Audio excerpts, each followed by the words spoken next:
Well, hey everybody. Hi, it's Becky from Power Tools with Thread. I hope you guys are doing well.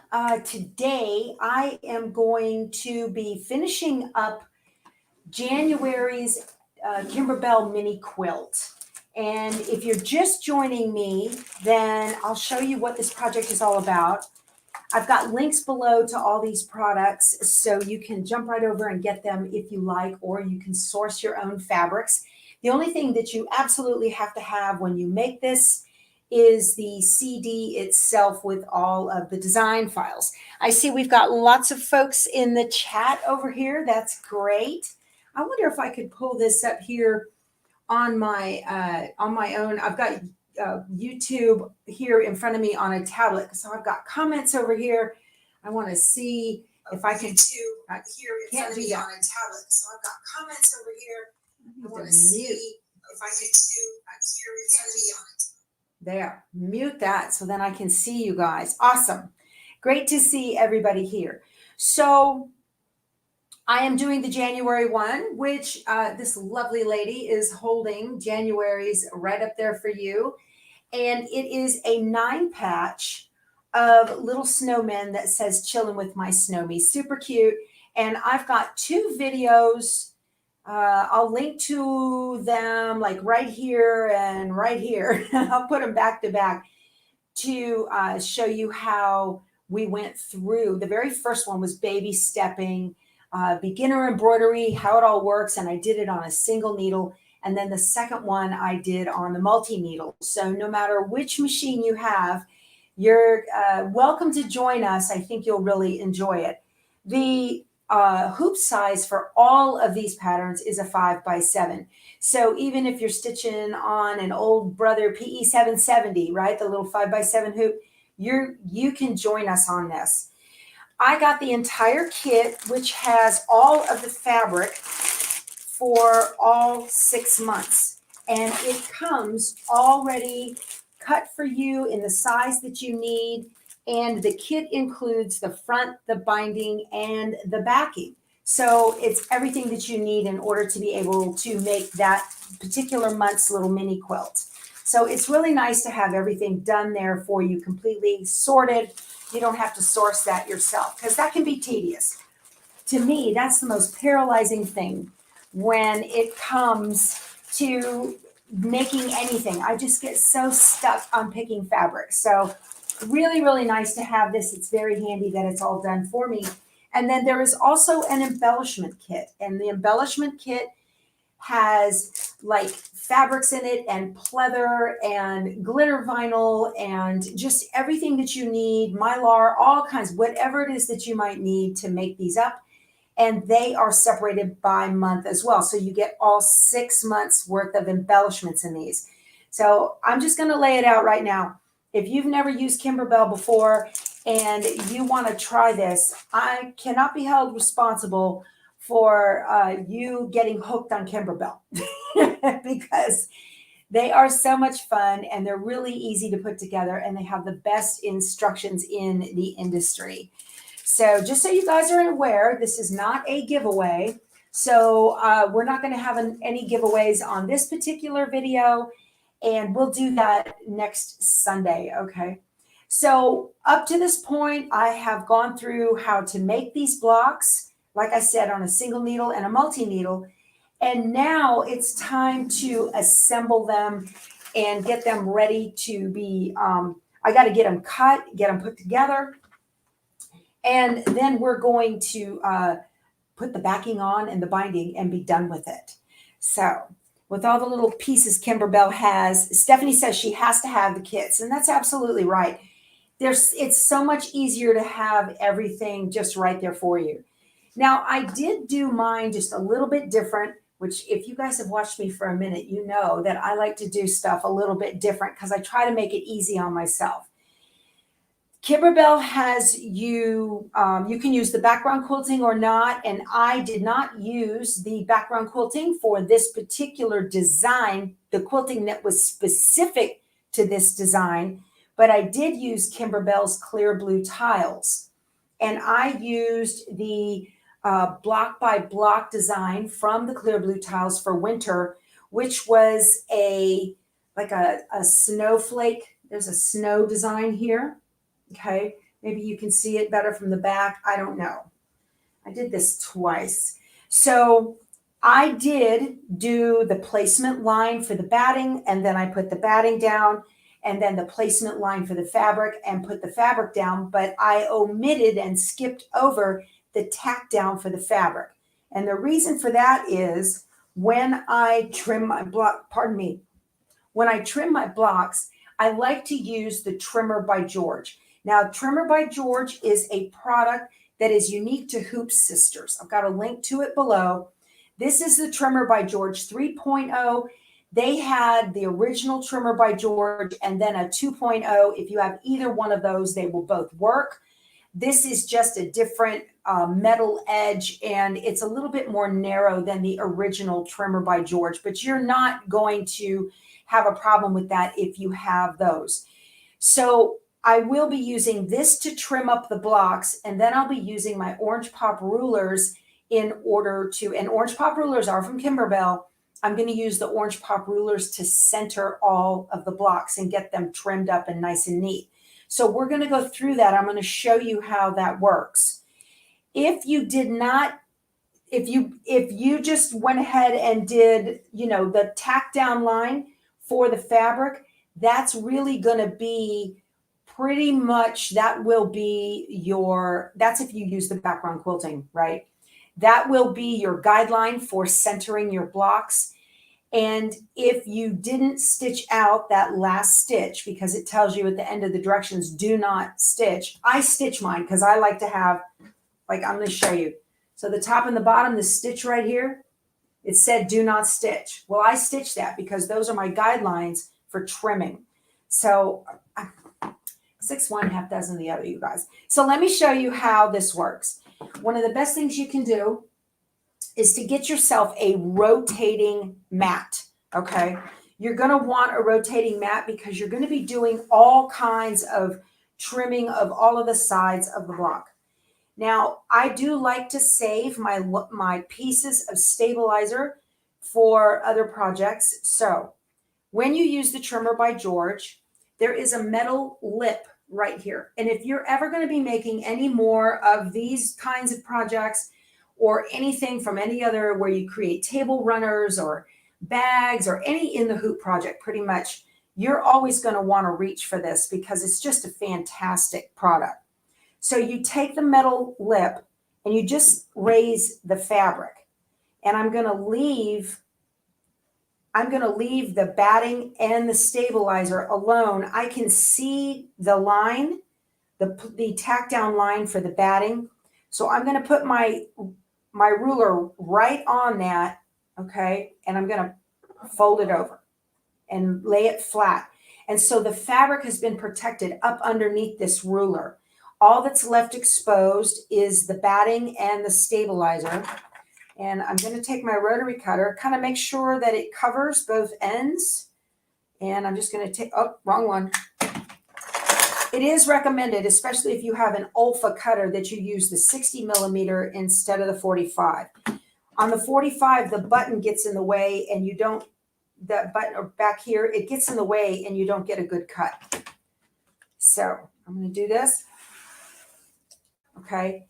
Now I can save this piece and I create a lap seam and then do a wide zigzag all the way down the lap seam to use in another project. I'll show you that in a second. And then then what you do, you have got measurement markings on here. I don't know if you can see it. Measurement markings on there. Okay. I am going to, it says do them at a 1/4 inch seam. So I'm just going to put my 1/4 inch mark right on the edge of the batting edge that I can see.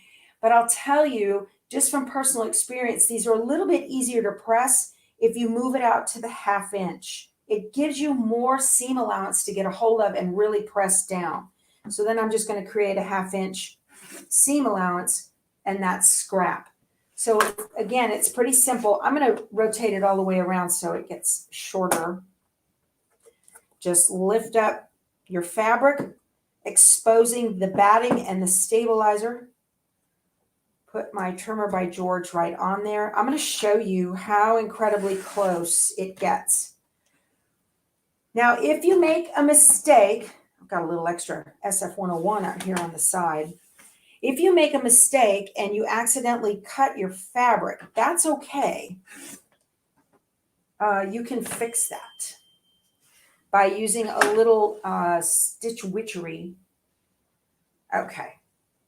And now I'm just going to do this one as well. So I've been talking you through this, and I'm about ready to get going and really start trimming these up. And I've got a bunch more, 8 more to do after this one. This is the center.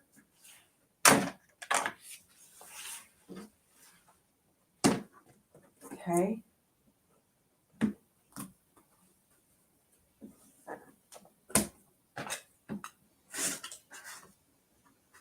Trim that over, and that is like right at a 1/2 inch right there already.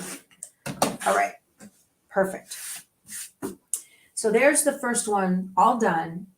And now take a look at how close and perfect that trim is on the back. See those edges? That turned out just absolutely perfect. That's what I'm after. So I'm going to go ahead and do that with all the rest of these blocks. And I'll just get to trimming real quick. Could I talk about how I reuse the stabilizer I saved? Sure. Yeah, it's really economical to save all that stabilizer. I have a Lori Holt project bag from the Fat Quarter shop, and it is chock full of my stabilizer pieces. I just keep everything in here, and then when I have a couple of minutes, I'll go through and sew those up. And I'll go ahead and do, well, no, I'm not using that machine today. So I do a wide zigzag stitch. All I do, y'all, is just overlap by like 1 inch or so, like this. I'll just do an overlap. I don't do a seam.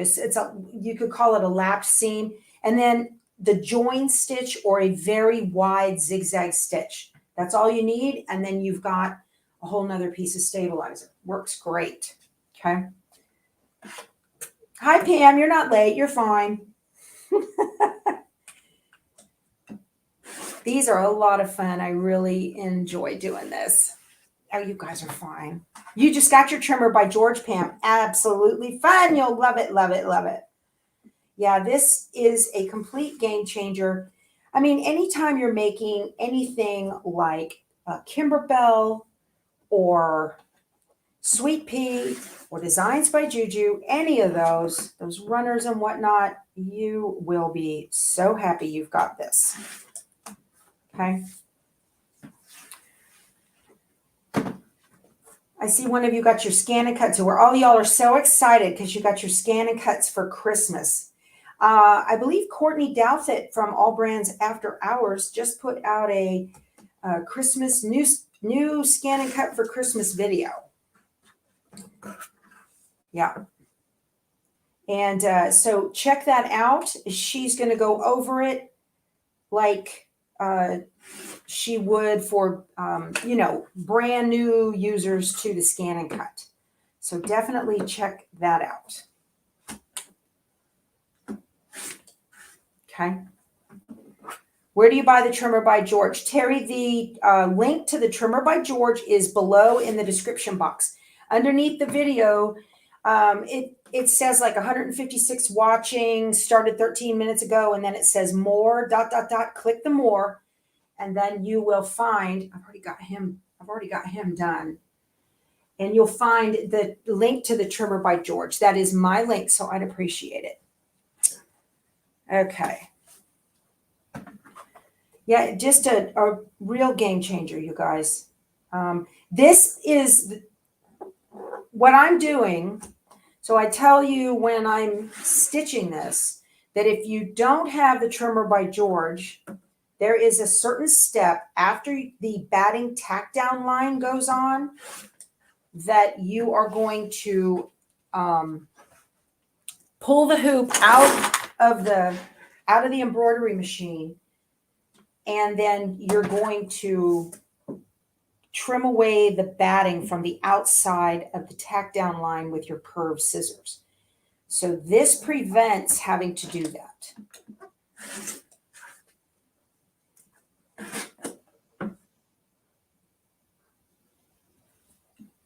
Now, if you don't get a super straight cut on your edges here, don't worry about that, because we're not, unlike quilting where you have to match up the edges, we're not doing that when we put this together. We're going to be matching up the digitized stitch lines from the back of the block. Okay. Y'all, I got scraps growing over here. My goodness. Growing like crazy. So yeah, again, do I skip the steps for trimming the batting before you place the fabric? That's exactly right, Tina. Yes, that's exactly right. You don't have to do that. So in addition to, you know, this being fast right now, it's also quicker to stitch them out because you don't have to stop, pull the hoop, get that cut. Okay. This is just a fantastic way. How large is the turntable? It looks bigger. This is a 17-inch Olfa rotary mat. So yeah, I have a 12. Now, if you don't have a rotary mat, you can use a mat on a mat. Okay, so let's say I didn't have my rotary mat. Just use a mat on a mat. You've got this, and then just turn it, and then just turn it. All right, so that works too. You don't have to go broke right out the gate. Although, you know, if you're going to go big or go home, right?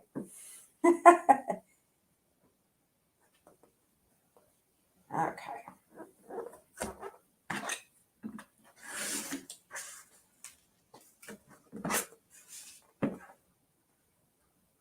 Oh, I forgot to trim that to my 1/2 inch.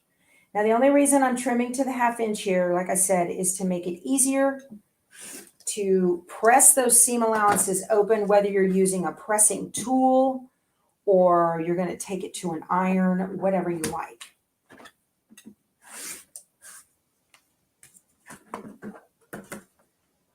I should have done these beforehand. I was running around like a chicken, you guys, trying to get my other camera to work. So the seam allowance, Stephanie, is different than you would think. It's like I said, it's not like quilting. Okay, it's much different. Let me get this trimmed up.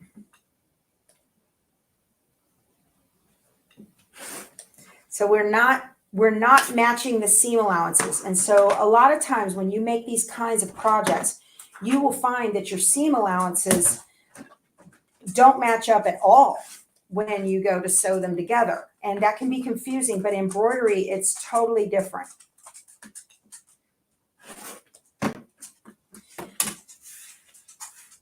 And we'll talk about this again in a second, but I want to show you. So what we're going to be matching up are the points here, these points. We're going to be matching up those little points there on the stitch lines. Okay.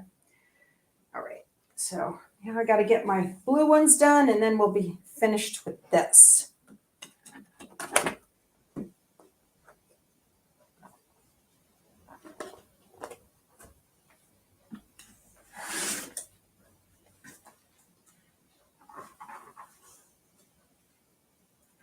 Do my 1/2 inch seam allowance. If you didn't do the background quilting, you're just going to go ahead and use that batting tack down line as your guideline.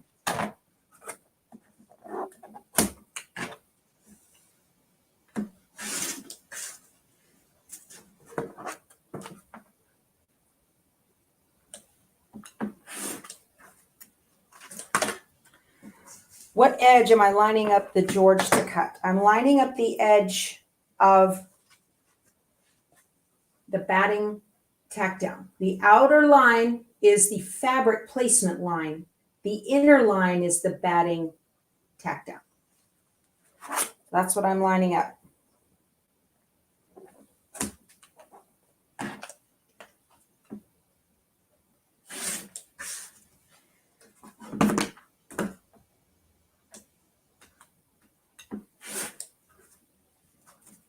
You're welcome, Susan. Very welcome. Or maybe it's the fabric. Let me double check this.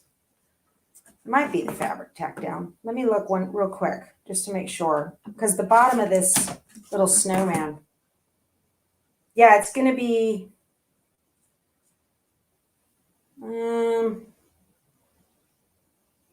it is. It's the batting.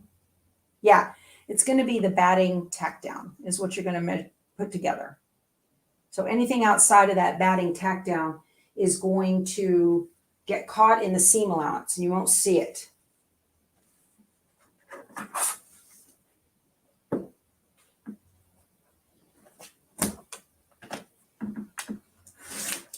Unless you did like me. Oh, that one's got stitching on it. If you stitch that do not stitch line like I did, you're going to have an extra line. It's not a big deal because we're still going to line up the batting tack down lines. That's what matters.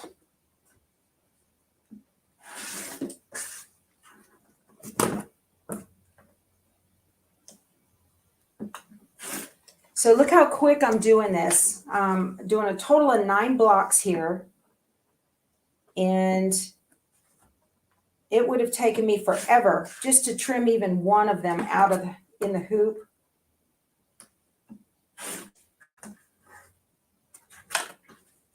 Then your 1/2 inch, Tina, your 1/2 inch cut line is from the fabric tack down line, right? No.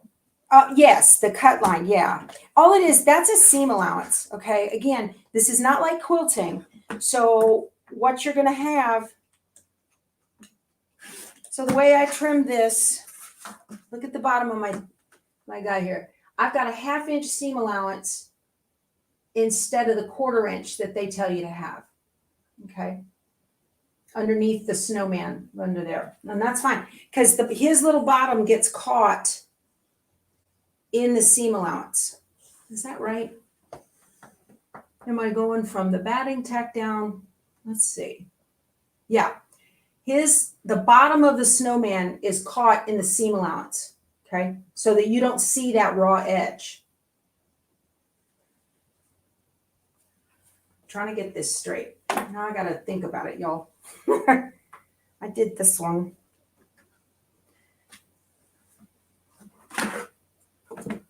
Oh, this is one where I did the fabric tack down on this. I forgot. And that's okay. I just got to get this figured out. If it's not the right thing, don't worry about that. Yeah, this should be a 1/4 of an inch away, but we're going to trim these up anyway. Okay. So I'm not done. I still have to center these. All I'm doing right now is getting rid of the batting and the stabilizer. We're still going to trim these up some more. You thought you just got it up close to the fabric. Well, when you have placement lines for, or tack down lines for batting and fabric, if you don't capture those tack down lines in the seam allowance, you're going to see them on the outside of the block, and you don't want to see that.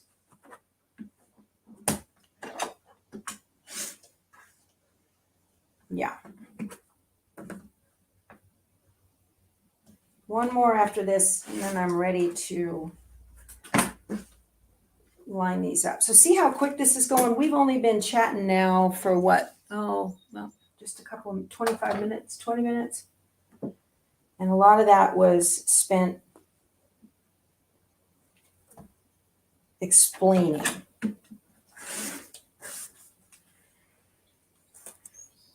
Let's see here. So who here's got the orange pop rulers? Does anybody have those? Leave me a comment if you've got orange pop rulers and if you like them or not, or do you have them and you haven't used them? Michelle, there's a link below the video. Just tap on that more ... right underneath video. While you're there, hit the thumbs up if you wouldn't mind. That'd be handy. Free to do and perfect for analytics on my channel, and I appreciate it. But you hit the more ... And then there is the link to the trimmer by George. That is the best $40 you'll ever spend. When it comes to doing embroidery projects, that's one of those tools that I would say is an absolute must-have to make your life happy while you're doing this. Okay, so now these are all done. You're on the fence as if you like them or not. You prefer the trimmer by George. Your only complaint is that the bar keeps coming off the mat? What does it say? The ruler. The bar keeps coming off the ruler. Oh, really? So this little bar comes off the ruler? That's interesting. Huh. All right, so I have my orange pop rulers here. They make a square set and a horizontal set. These are by Kimberbell. I don't know if I link these below or not. If not, I'll link them when we get finished. And they've got all different sizes of rulers. Oh, I had an extra ruler in this bag. That's a square up ruler from Creative Notions Quilt Shop. Big 12.5. Okay, so they have rectangular and square ones. And these are an investment. In my language, that means they're expensive. And I know that. However, when you've got to trim up a block and get it just right, it is such good peace of mind that you're using the right tool for the job. It's just like any kind of, other quilting ruler that you would use. So they've got the rectangular ones and then they have the square ones. And so I've got both sets. So this, and it says here on the bottom, it's imprinted. And it says cut size 4.5 to 4.5, finish size 4 by 4. So these are a little bit different than using or you could use a 4.5 inch clear ruler. You could. So let me show you how these work. They're pretty cool. Let me put this down. I'm going to zoom in here a little bit. Okay, so remember I told you I kept that stitch on there that said do not stitch. That is my placement line where I'm putting this ruler. And now they've got little slices in them in the top corners. And that allows your rotary cutter to get up in there. So I'm going to put my ruler right on that and make it straight. Okay, and now I'm going to use my regular rotary cutter. I just kind of push in over on my left because I'm right-handed and just push up. Okay. This is definitely where you need either a mat on a mat or a rotating mat. I don't want this to move.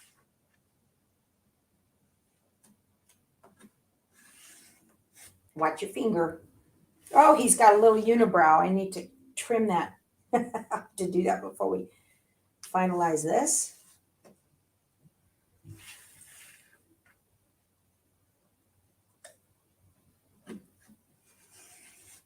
Okay. There's my perfect little snowman. See that? And we will be matching up the batting tack down line. Okay. That looks great. That looks really, really good. Very happy with that. So that's why these things earn their money. Because I don't have to guess. And that's the beauty about Kimberbell and the things that they do is that you don't really have to guess. There.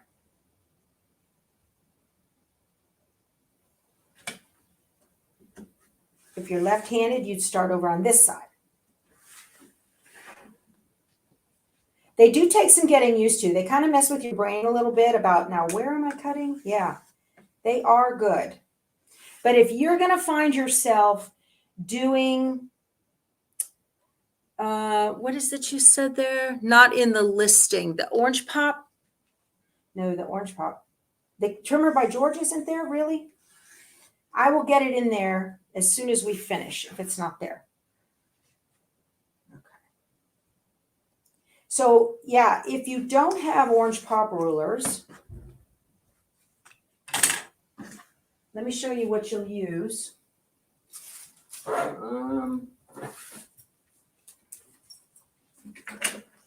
You'll find yourself a regular, let's see, 4.5-inch centering ruler. Okay, get yourself one of these. Use that, and you'll put that right on top. And you kind of that. Now I've got to think. Okay, so 1/2 inch down. No, that's not right. It needs to be more like this up here. So you got to kind of pay attention, and it's hard. Okay, so that's kind of where it would go. That's the reason too. I stitched that upper stitch line. I can just pop it right up there and see that's where that's going to go. Okay.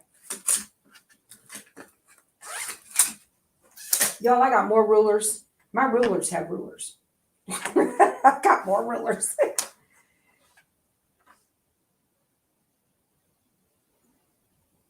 Can never have enough. Ooh, now there you go. McNamara Mama says she has a laser cutter and she thinks she could cut this out of acrylic. Interesting. DIY for sure, huh?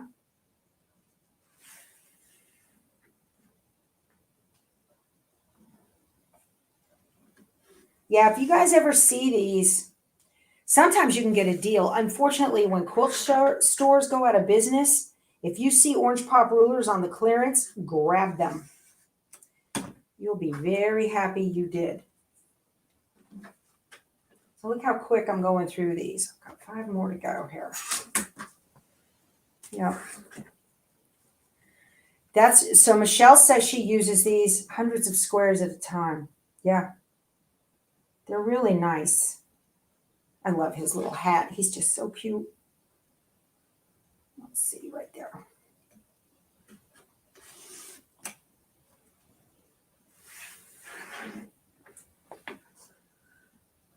The quilt behind me is from where? Are you talking about the dog or are you talking about the cars? The one with the dog, hallelujah. The one with the dog, hallelujah. This is from Urban Elements, ends with a Z. And then this is Lori Holtz bringing home the Christmas tree. This is from Vintage Christmas, the book Vintage Christmas. Yep. You've got your closet full of rulers on a pegboard, Pam. That's awesome. Yeah. Making that quilt, bringing home the Christmas tree, was so fun. I really enjoyed it. I kind of made myself make a car like every 2 weeks or so, and I got it done.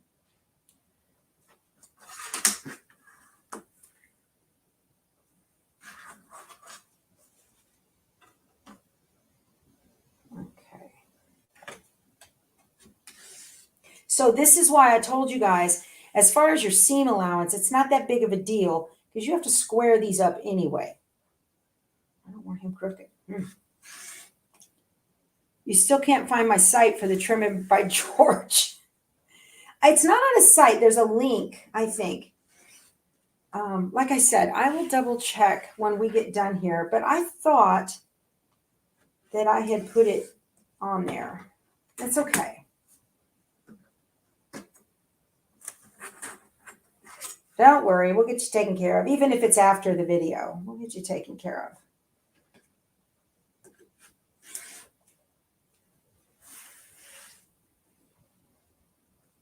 Let me share my screen. Well, let me see if I can share. No, I can't share my screen because it'll mess up my audio when it comes through.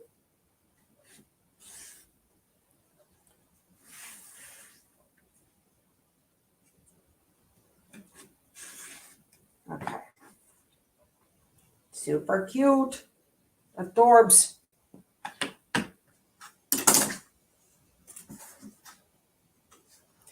You know what? Now that I think about it, I probably didn't need to cut those 1/2 inch edges at all, did I? I just needed to get the batting trimmed, the batting and the stabilizer trimmed, and that was it. Oh well, that's all right. Lesson learned, right? We all learn together.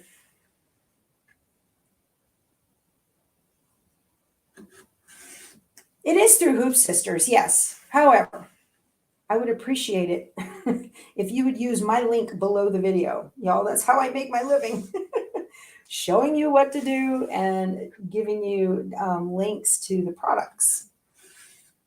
It's how I support the channel for you guys and give free education. All right.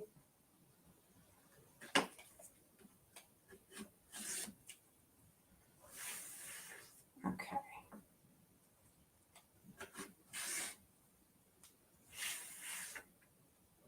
And this is the last one of the 9 patch, and we're ready to go and sew them together. All right. That's it. All done. Chilling with my snowmies. Love it. So I'm going to bring my tablet over here because it's got the picture of who's where in the design.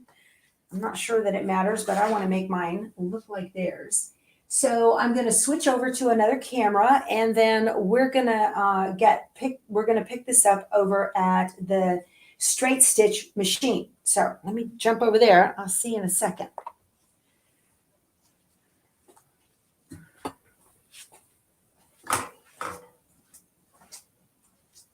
There we go, the magic. Okay. All right. So I'm gonna pull up my Adobe Acrobat. Let me find this. There it is. And I'm gonna pull up the very first page of the instructions so that I can see exactly how these go and what there they are. So here it is, nice and big. That's what they look like. And there's me in the corner. Okay, so pretty easy. This is a straight stitch machine. I'm sewing on the Brother PQ 1500. Can you guys hear me okay, or am I far away? Let me see here. I think it'll be all right. I'll move the microphone back over this way. I've got to still working on the technicals with everything, you guys. Bring this out just a little bit wrong way. There we go. Okay. So this is the Brother PQ 1500. I am stitching with 100% poly thread. This is Essential Pro white from Connecting Threads. And I stitch just about every one of my quilts with this. It's a matte, so it looks like cotton, but it's super strong, and this machine likes it very much. So okay, let's get into how we're just going to build a 9 patch. Okay, so let's get into how these need to go together. I need the guy with the blue, the gray guy with the blue hat. He's up in the corner. Okay, and he's next to the pink earmuffs on blue, which is this one. Okay, now I said earlier that your edges may or may not line up. That's okay. So what I'm going to do, these go like this. Okay. I got to put my glasses on so I can see what I'm saying. So I'm going to take a pin and I'm going to go right in the corner of the batting lines, because those 2 batting lines are right on top of each other. So I'm going to go right in the corner of that. Okay. And I want to come out in the corner of it here. And it doesn't matter that the edges aren't the same. In the long run, it does not matter. Again, this is putting embroidery together. Okay. Now, I want to make sure that, don't drop it. I want to make sure the pin is horizontal. Okay. So that pin is on a horizontal plane. Can you see that? It's not like this. It's not like that. It's not like that. It is horizontal. Okay. And then right below the pin, not in front of it, but below it, I'm going to take another pin and I'm going to pin these together. So it looks like this. Okay. Now I'm going to pull this pin because I don't need it there anymore. And I'm going to do the same thing with the other seam. Right inside the batting line, the batting tack down line, I mean, right on that tip. Can you see that? And then I'm going to put it through on this one. Right on that point. Hold them horizontal, hold that pin horizontal, and take another pin, and after it, the reason it's after is because your feed dogs will want to pull the bottom through first. This prevents that from happening. Okay, now, on the batting tack down line, see that? That batting tack down line. Some of y'all, it might be real skinny like that. That's okay. You're going to stitch, let me draw this. If you see that purple line, you're going to stitch right to the inside or outside, if you will. It's inside the block, but you're going to stitch just to the side of that batting line, just to the side. And you want it to be pretty straight. Start out on the edge. Don't start in the threads, but start way out on the edge.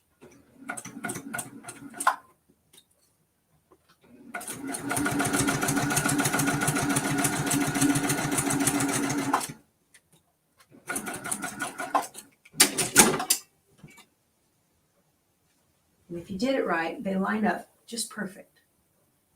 Okay, so that's what you're looking for. And that's what it looks like on the back. Now I've got a little bit of extra seam allowance. Like I said, that's why I like that 1/2 inch instead of a 1/4. Let me make this bigger for you guys. I want to see the chat. Okay, can I do a short video on how to view and get PDFs on your iPad? An easy way to do it, Stephanie, is to email it to yourself. Otherwise, I save it to the cloud and then I send it back down. But yeah, Temu stole the design. Don't support them. What's that? What did they steal? Okay. Oh, yeah, those on Temu. Yeah, those, I see. Sherry, she found the orange pop ruler, 6.5 inch square and inner cutout, 4.5 inch in clear plastic on Temu. Yeah, well, Temu is the Amazon of China, and they're trying to get it a foot here in the market in the US with really cheap prices because of industrial, what's it called? Intellectual property theft. We don't support that here. I will never shop at Temu, ever. Principles. So see how nice and clean that is? Look how good that looks in that seam. It's just beautiful. Okay, so it's really easy to do. Now, the next one is the guy, was it the blue hat? Yes. Okay, it's this guy. He's next. Okay. So, super, oh my gosh, this is so cute. I can't stand it, you guys. I'm going in the corner on this one, and I'm coming out on the, now I want to show you, if you stitched, like I did, that fabric tack down. So see here, that's that fabric tack down line. You want it inside on the batting tack down. That's the meat point, is the batting stitches, not the fabric stitches. And I'm going to go one behind. Yes, good trimming is key. Yeah, atta girl, Julianne. Yeah, we don't support Temu in this group because they take away from our fabulous designers, and I'm not going to have it. I like to support our small business community. We are a very small niche, and so it's important that we support them. That's just how I roll, y'all. Okay. This looks good. Okay, this one is ready to be stitched. So it's, like I said, it's just doing a 9 patch. I'm stitching just inside that stitch line. This is so fun to put together. And right before I get to the pin, I pull it. I don't want to stitch over my pins. Oh, no, Sherry, she didn't assume. No, it's okay. That's all right. But if you find them, we just don't. Okay. But that's all right. You know what? And y'all, sometimes I understand budget is key, and I get that. And if that's what works for you and that's what you have to do, that's perfectly fine. But if you have the ability to support original property, contributions and intellectual property digitizers and designers, then please do, if given the option. I get it. Kimberbell is not cheap. What we do is not cheap. But you do you. You absolutely don't have to, of course. That looks great. And look how straight it is. So it's not doing this. These things can wave on you if you're not careful. And that's why it's important to pin together those batting lines so that, because they're digitized to go together. So didn't that turn out super cute? Okay. Yeah, it's okay to look around. You only have a 4x4 machine, having trouble finding projects to do in that hoop size. This is McNamara Mama. Anyone have any good suggestions? I do have a good suggestion for you. And you need a new machine. The 4x4 to me is, it's like the hook of the drug that gets you into the addiction, okay? And the 4x4 machine is great if you're going to be doing little, like a name on a shirt or something above a pocket that's a 2 by 1.5 by 2 or something like that. Maybe you're going to do some initials on a cuff or a collar. But the designs for the 4x4 are so incredibly limited. And it's my job to enable you. You might consider the Brother PE 800 is the color version of the Brother PE 770 that I started with, and the PE 800 is a 5x7 machine. If that's all you can afford, that's probably your best bet for a 5x7 embroidery machine. If you're in the market for a new machine, I would recommend you get at least a 6x10 and that it takes a USB. It doesn't have to be wireless, but you really want it to take a USB. So be very careful if you're looking for used machines on Craigslist or Marketplace or something like that, because a lot of them use the old big cards or some sort of other. They don't use a USB. Don't buy those, because those are dying. And when they die, they're dead and you can't fix them. Okay. They've stopped. Yeah. I've been successful with enabling. Yeah. But it's just really important that if you find that you love this, my theory is the kids can have the house. Okay. And you do what you want to do. You've worked your whole life. You deserve to be happy now. So get a machine that you're going to love to play with that will keep you busy. So I got to tell you guys, my bio mom, her husband passed away Christmas Eve. And he took over her sewing room and moved into that, health reasons, into that for a bedroom 7 years ago. And he went into hospice in early December. And so I asked her, I said, so, what are you doing? And she said, I'm changing that room back into my sewing room right away. And I said, I don't blame you. Okay. Next had the green, it's a yellow hat band on the design, but I stitched green, no big deal. And the chilling with my snowies. But yes, this is the wrong. This is the wrong one. I don't want that. This is the right one. I want to show you guys. You can see. This is the first block I stitched with y'all. This was done on the luminaire. I haven't cut the jump threads yet. This is done on the 10 needle. I redid it on the 10 needle, but look. Look at the difference in stitch quality. Isn't that something? I love that 10 needle. Love it, love it. So, yeah, if you can swing a 6x10, do it. Your 6x10 will get you through just about everything you're going to want to do.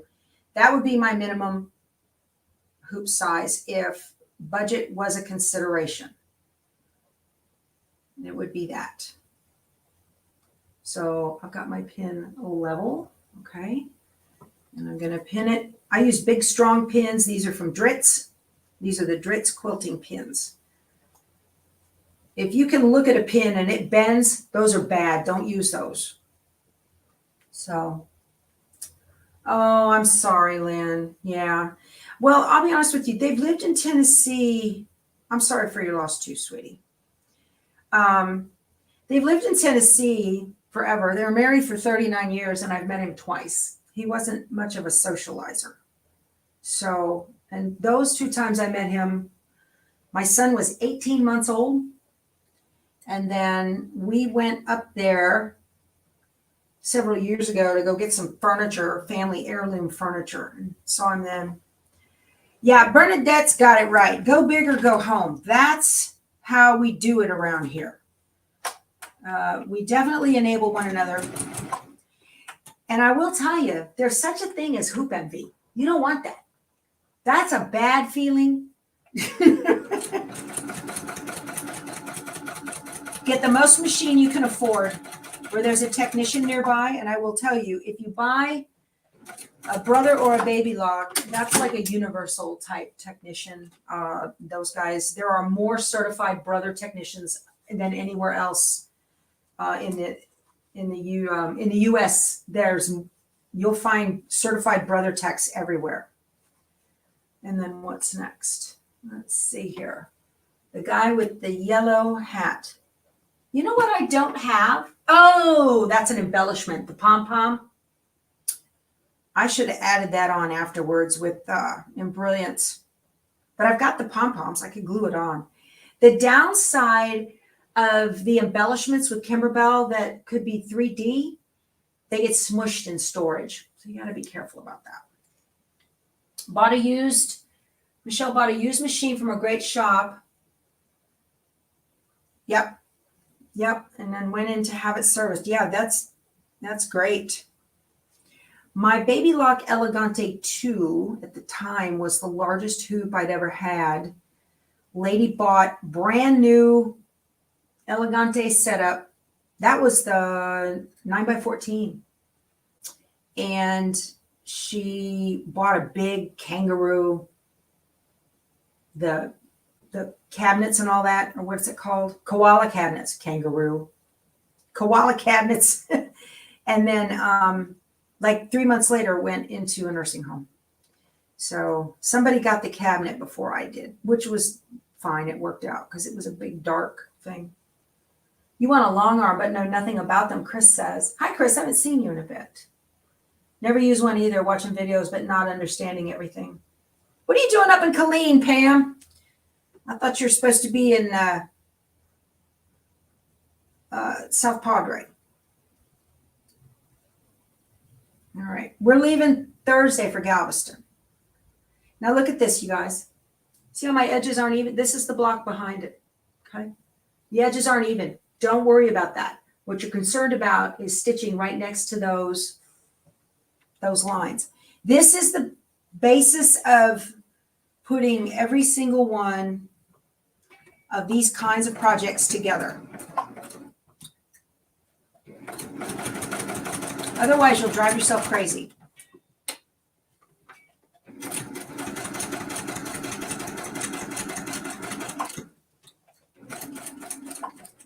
You got to clean the house and do dishes. Oh, Stephanie.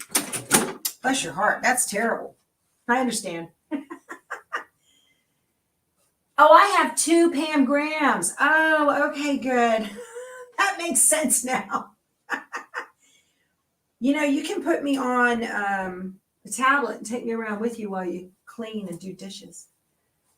You're back now. Oh, I'm sorry. Oh, you get depressed in December. That's terrible, Chris. Yeah, I understand. All right.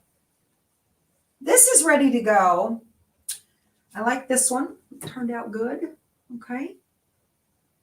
My nose is itching, y'all. Ooh. And then this last one, let's see. The first guy has the blue earmuffs. Okay. Look how quick this is going together. I love it. You're watching while cleaning. There you go. That's it. Put me on the TV. I hear from spouses. Every time I turn around, you're on my television. I like you.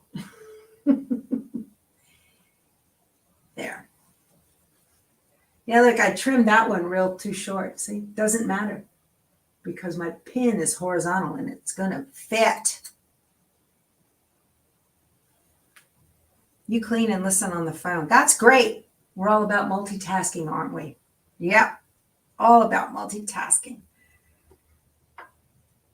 You guys are funny. The first time somebody sent me a picture of them watching me on a TV, I had a little bit of a freak out moment. I was like, what am I doing on TV? And it just never occurred to me that you guys would watch on TV. It had never occurred. And I saw that picture and I was bigger than Dallas and I went, ah, oh my gosh. Larger than life. Okay. Let me pull that one there.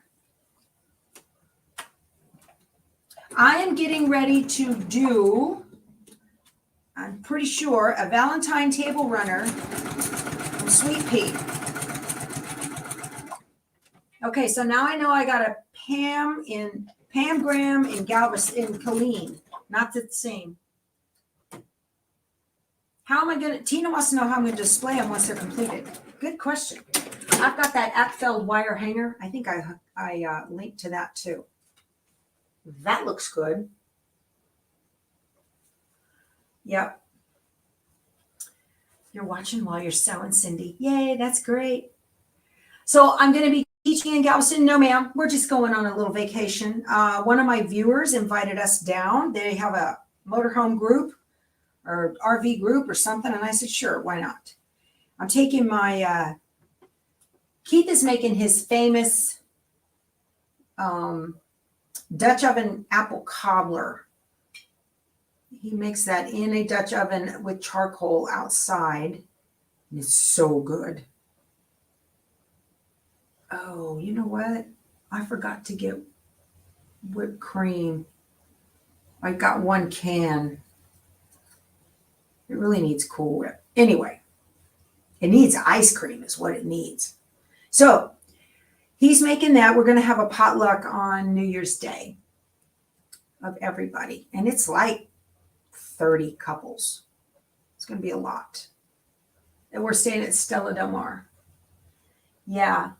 Yeah. Now there's the Pam. Yeah, I recognize your face. She has a twin. That's Pam Graham. My buddy. Too funny. So we're just going to be there. We'll come back on the 2nd. I offered to fly up to Tennessee for Mom. She said, no, you don't have to. I said, all right. Well, if you need me, let me know. You know, she's got to sort through all of that stuff with the Social Security Administration or survivor benefits, all of that. I told her, I said, don't get crazy about it now because nothing's going on with the federal government before the first week of January anyway. All right. That looks great. So, and I'm making my, I make black-eyed peas. That's a Southern thing to have on New Year's Day. You've got to have for good luck for the year. It's black-eyed peas. And I make them, so I like field picked, but if I can't get those, I use the fresh frozen. And then I course, you have to start with like a pound of bacon. And I render bacon in a pan and get that grease real shiny and bubbly and everything. And then saute some onion in there. And then I will put the peas in with lots of chicken broth and rotel and onion powder and just get it going. And oh, they're so incredibly good. Yeah. So, okay. I'm ready now.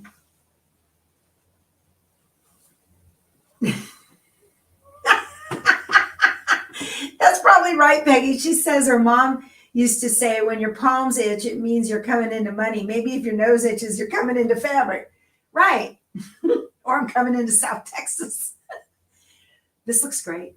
Okay, so it's time to put this 9-patch together. Oh, you use ham hocks in your black eyed peas. That's a good idea, Susan. Yeah, that's a good idea. All right. Okay. So now, here's the thing. When you've got seam allowance stretching across this and you can't see one side or the other in order to match up the ones ahead of it, nest these. I don't like to nest these kinds of projects when I put them together because they're so incredibly bulky. So to alleviate a lot of the bulk, what you can do, let me bring you over here.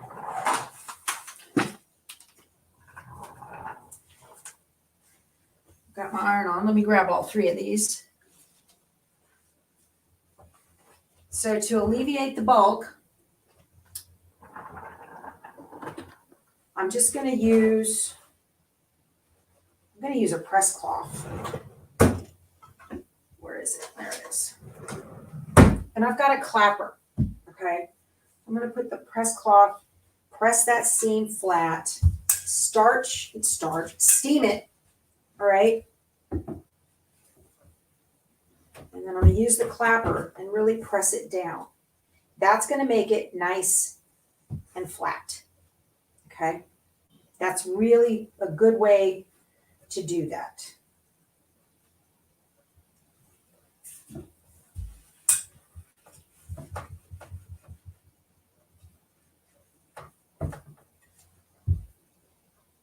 There. Look how flat that is. That looks great. Isn't that nice? Yep. Be careful if you don't use a press cloth, you run the risk of melting your stabilizer with your iron. So you want to be careful about that.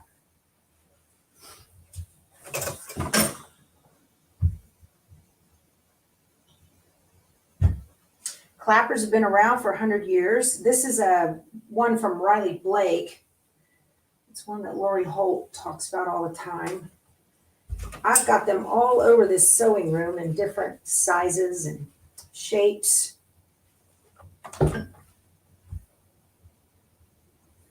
Okay.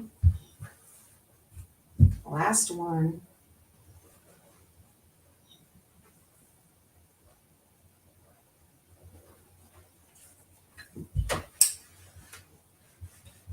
Usually I don't use steam, but I'll tell you guys, this is one of those times I definitely do.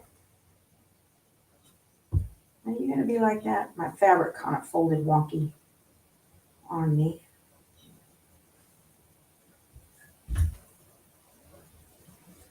There we go. You can get in there and trim away that extra batting if you want. I'm not going to bother with it. It's not going to be that big of a deal.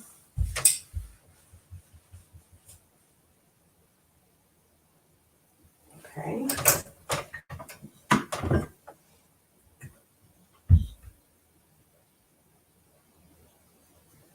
Okay, great. Done with that. Oh my goodness.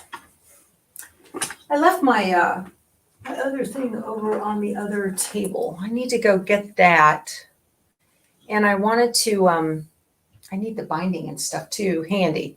So I didn't bring that with me. I'll be right back. I'll show you. gotta pick this up. So I've cut my binding strips already, and then here's my backing. So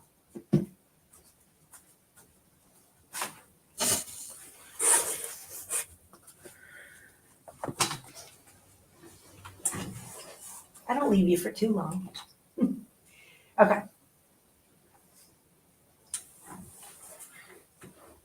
Ah, you're going on the first cruise, Charlene. Yes, this will fit perfectly on the cabin door on the cruise. Absolutely. That's a great idea. All right, so this one is on top. Now, so let me show you what I'm going to do here. Just so I get the depth right for the seam allowance on the rows. I'm sorry for my nose itching, y'all. I need to take a Claritin. Another one. So what I do is I'll take a ruler and I'm going to put it like right there and draw the line for this so they match. That's just giving me the depth of where the seam allowance is so that they're going to match. And I'm going to do it. Well, I guess I only need to do it on the bottom one of the top row. Because you're sewing blind since I pressed my seams open, I'm sewing blind.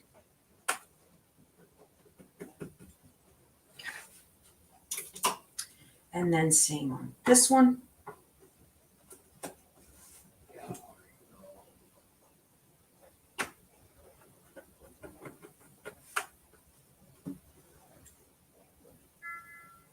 What was that? Oh, my groceries are ready. Yay. I love curbside.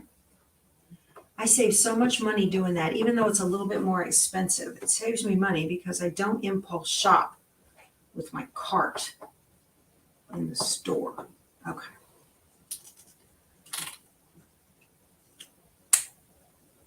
Okay. And then let me do this one. I just need to do this one too. While I'm at it, I'm just going to do them all.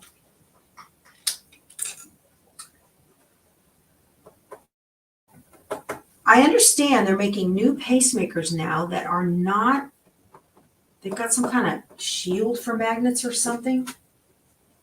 Yeah.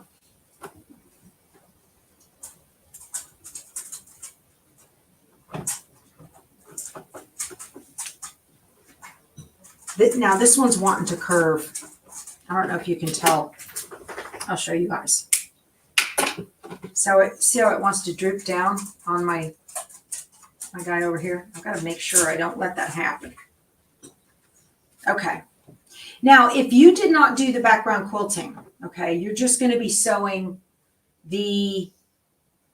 your squares together. And then your seam allowances really are going to matter because essentially all you've got is the fabric itself. Okay. And the stabilizer. Yeah, you'll have that line on the stabilizer. Okay. But what you do is you would sew all these together and then put your batting down on top of the backing and make the quilt sandwich. Alrighty. So now that I have those marked, what I'm going to do, now I can see, I'll show you why I did that. Sorry. So now I can see I need to put my pin right here. I know how far down, because that's a different height than this one. I'm going to put it right in there, in the center of that. And I'm going to put it right here. And it's hard to see. So what I'll do is I'll take pin from the back, put it through right there.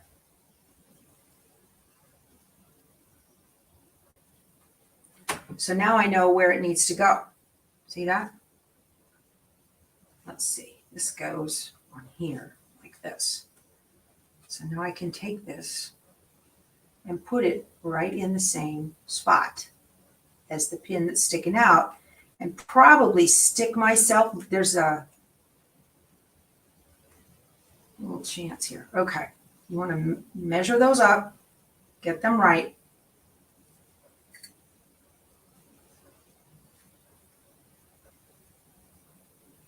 Again, get that pin horizontal and pin behind it so it doesn't pull the stabilizer. So it doesn't pull the bottom level through first. Okay. Do the same thing here. I'm going to match this outer corner to the outer corner on this one. There, perfect.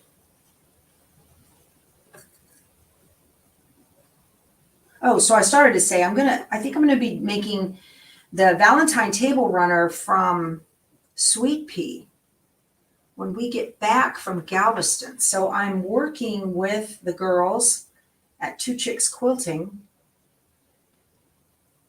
to kit it up if they've got the Valentine fabric. They said they do. So we'll see if they've got it in stock. I know they're closed the first week of January for inventory. They're out of Grenada, Texas. I love those girls. Okay. Well, you guys got all kinds of stuff. Social Security calls you first. We got to wait for the funeral director to report the death to the Social Security Administration. The website looked like she's going to have to pay back December and January's payments for Social Security. Is that correct? The first 2 months? I don't know. Let's see. Okay. What is my favorite quilt shop in the Dallas area? Ooh, girl, I don't go up there. I haven't been to one up there. I don't know. There's a great little Moda shop in Canton. Don't go on the weekends when they have their flea market days.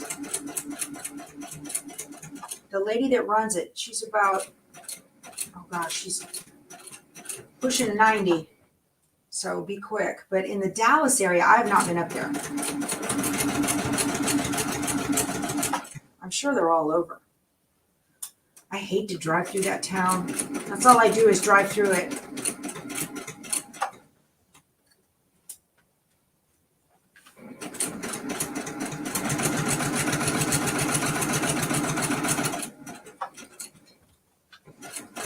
I live in a rural area. Then they prorate it and send you back the balance. Okay, Pam. Oh, y'all. This is the method behind the madness. Look at those joins. See that? How about that? This is why we do what we do. I love this.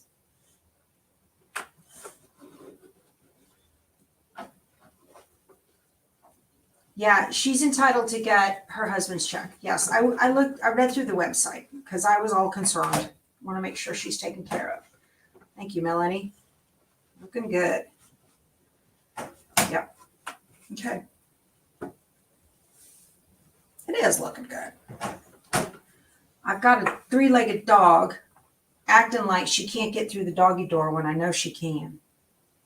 This is cute. Cute, cute. Okay.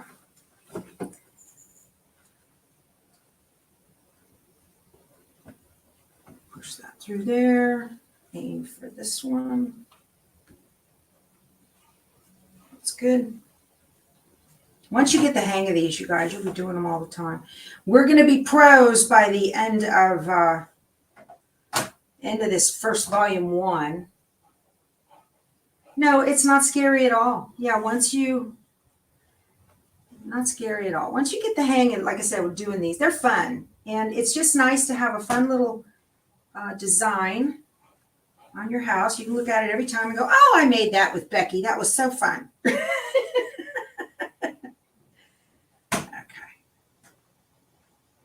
All right. And then I'm going to match these up here. That dog is driving me crazy. She's got her head shoved through the doggy door in my room. She's just flapping that plastic back. There she goes. She just came through. Are you all right, Harley?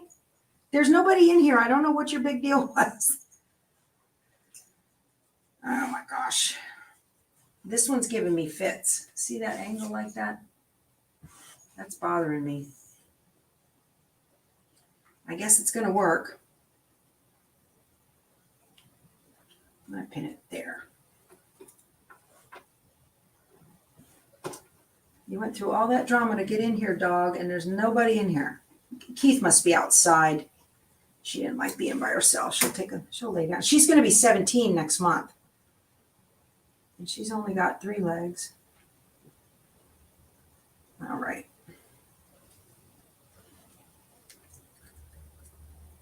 Thank you. I like my shirt too. Yeah, I got this, I don't know, through a Facebook ad. All right. I'm ready to go.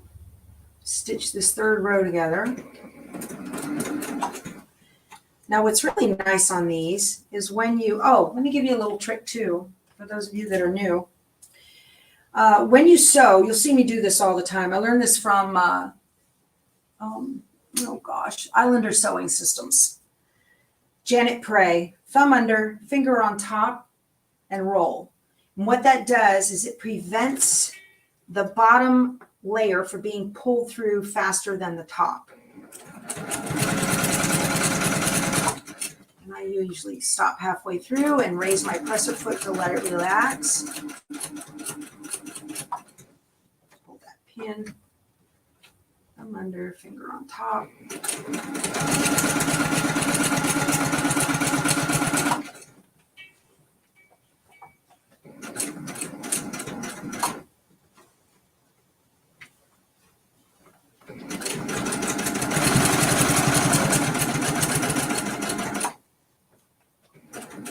I didn't like that.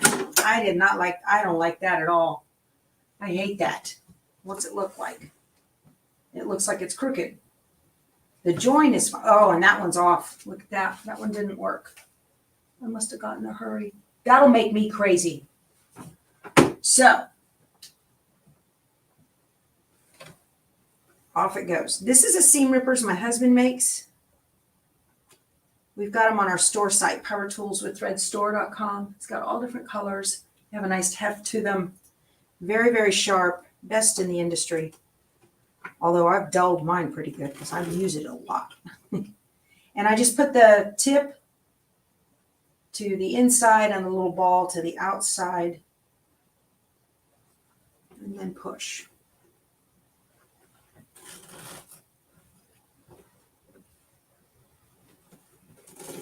Like that. Should be easier to undo it than it is to do it. I told you this one was bothering me because it was crooked. So I'm going to start with this end first.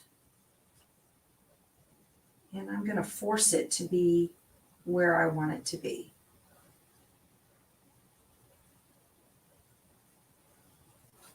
I'm not going to let it win. Be the boss of the fabric, you guys.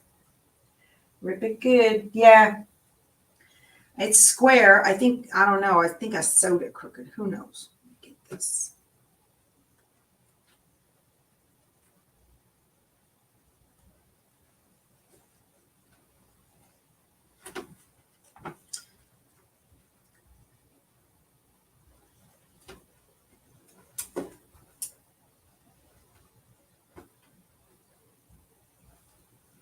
Yeah, slap it. Get where you're supposed to be. Stay put, right? You had to pay the last payment that hit your mom's account when she passed. I don't know if it was for a specific reason before they could do something. Yeah, I know. It says the month of death and any months following, they're going to want it back, and then they straighten it out. I don't know. Y'all, that's the most jacked up system.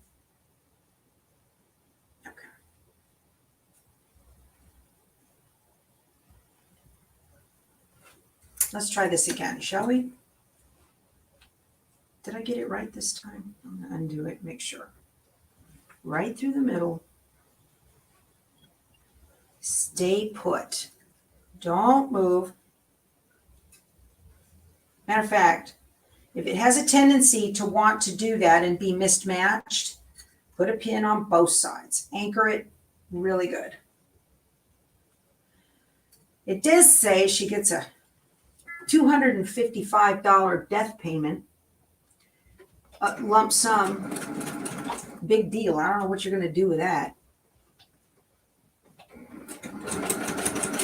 Fortunately, they had their arrangements prepaid with the funeral home like 10 years ago. So that's a blessing.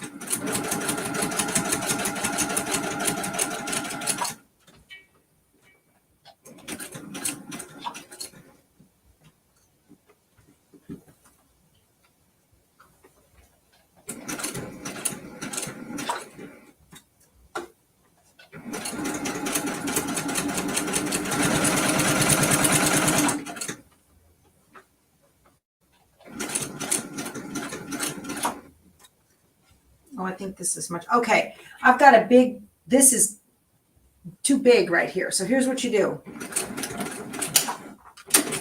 Bigger on bottom. So now I do, see how I've got that bubble? Okay, I want the feed dogs to do their job now. So I'm going to put it in from this side and put bigger on bottom.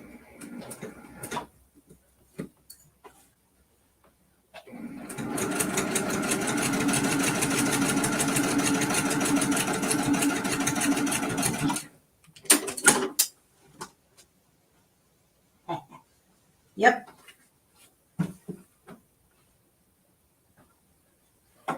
Well, it's still off a stitch. I can let that bother me or not. What do you guys think?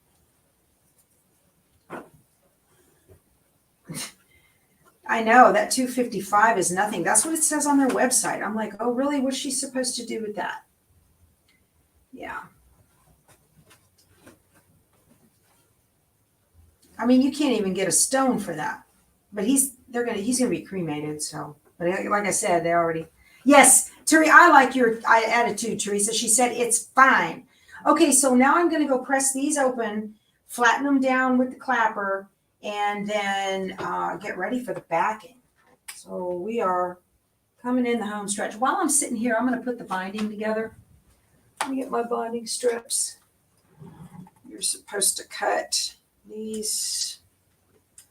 So I'm going to do a diagonal finish on my binding. Now, so let's see. One side is face up and the other side is face down, and I'm going to put them like this.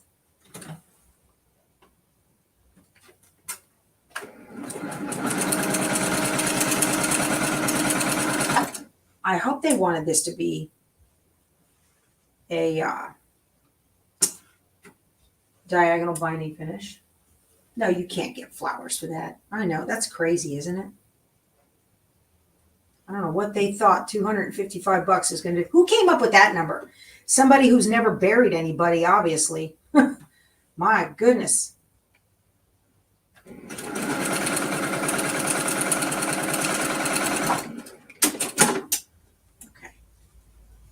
How long is this? We've got, let's see, 12 and a half, 1, 2. It's 12 and a half inches square. There's 3. There's 4. I got it. Okay, that'll work.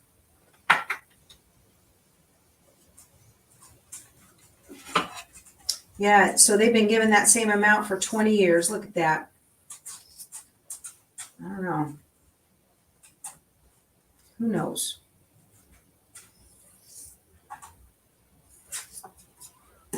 One, two.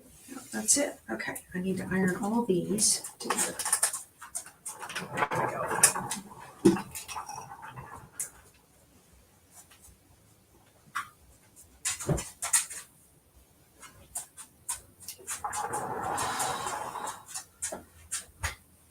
All right.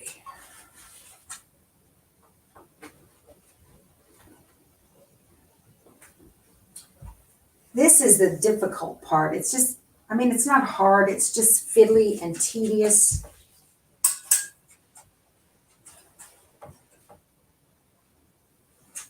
I just cleaned my iron. I can smell that iron cleaner when I hit the steam.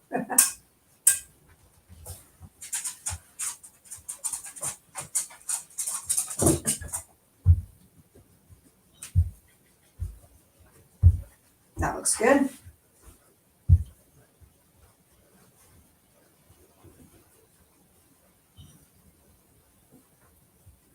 You gotta have some finger strength here. So I'll just do a little bit at a time. Let the iron press it for me. These irons are heavy, hot and heavy, like a back seat.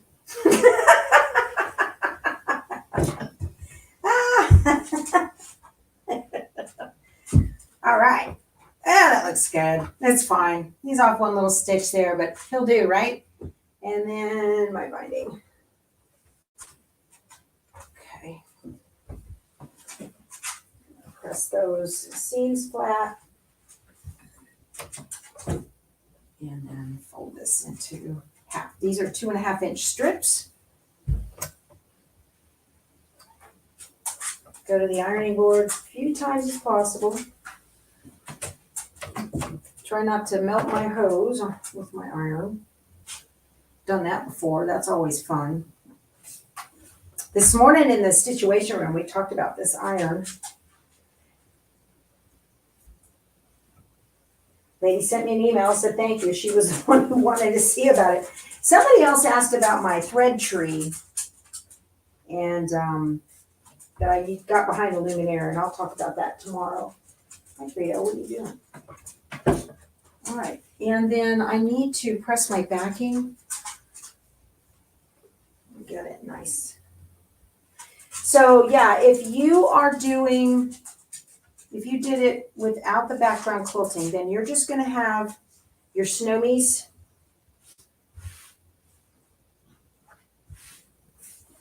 And then you'll lay your batting down now, okay?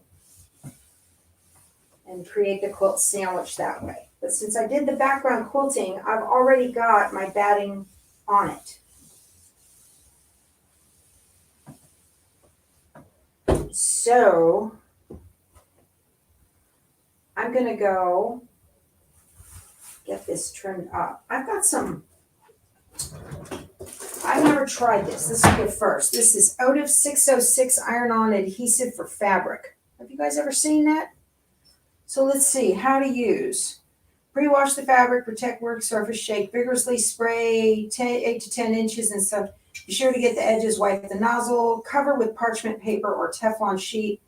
Iron on high setting, 45 seconds, always moving iron, allowed to go. Okay, so this is supposed to be a permanent adhesive. I think what I'm going to do is probably gas myself out of here with these fumes, I'm sure. Let's see. Oh, it's got a wrapper on it of some sort. There we go.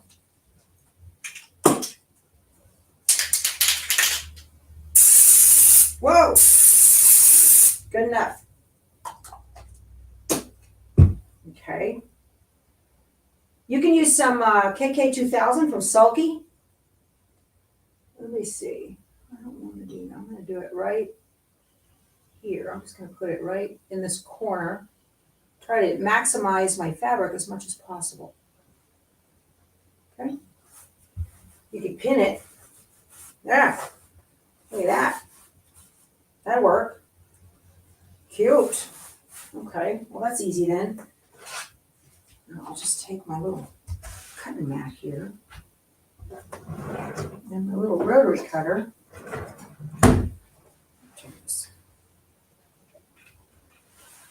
Yes.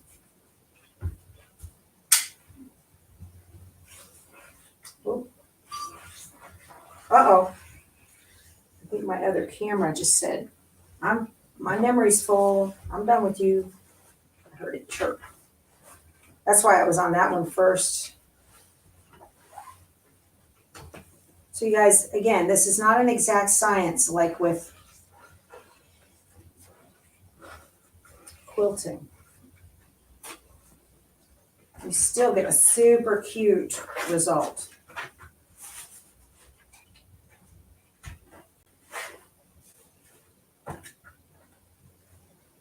Nope, it didn't hold. Look at that. Did not hold.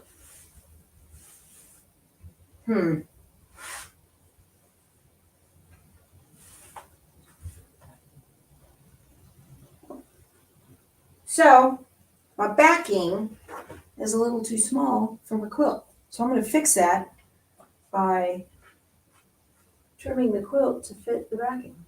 And I need a quilting ruler for that.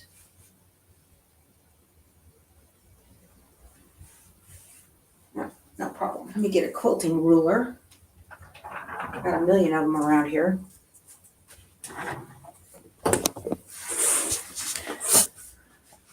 Oh my goodness.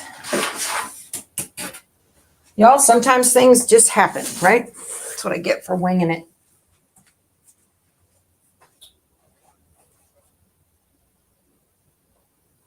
Okay.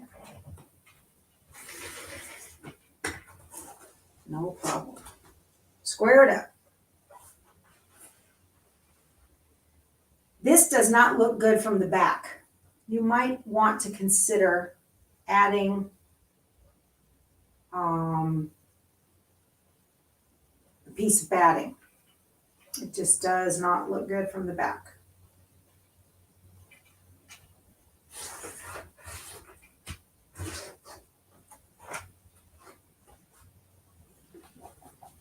Nope, I don't like it. Okay, well, I could add something. I'm not going to, because I want to be done, and I don't feel like cutting the batting. This is a lesson learned. I'll do that for next time. But here's what it looks like from the back. See that? I wouldn't have chosen a white backing. A different color would have been better. So to hold this together, because that spray did not work, I'm going to use my Sew Tights. I've got a coupon for Sew Tights, a coupon code. So if you use my link, oh, I need my little backings. If you use my link and my coupon code, you can get another 15% off. These are very handy. So I'm going to put them, we need to stitch in the ditch. So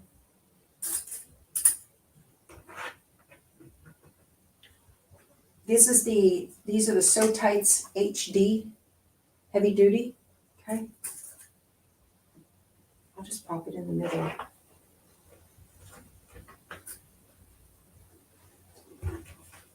So sometimes you can just take one and put it down, set that on there, and then it'll pop right on. Very handy. This is hard. This is hard to pin through. That's why I'm using these.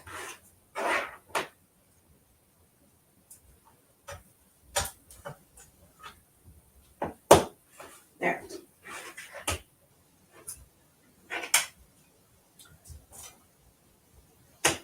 Great.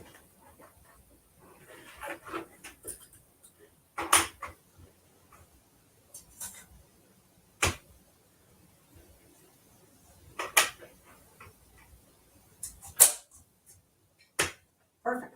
Okay. I'm ready to go baste it now. These are so handy, you guys. Oh my gosh.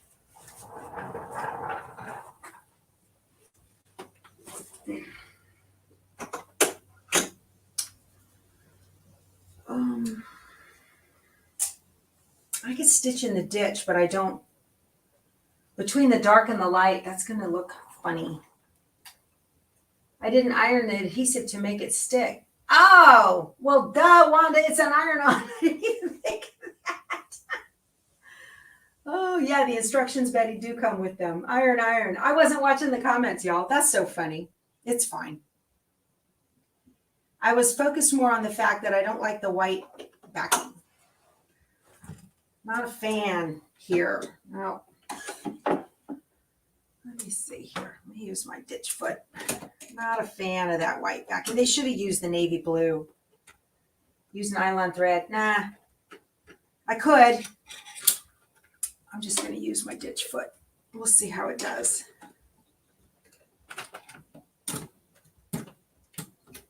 Here, here.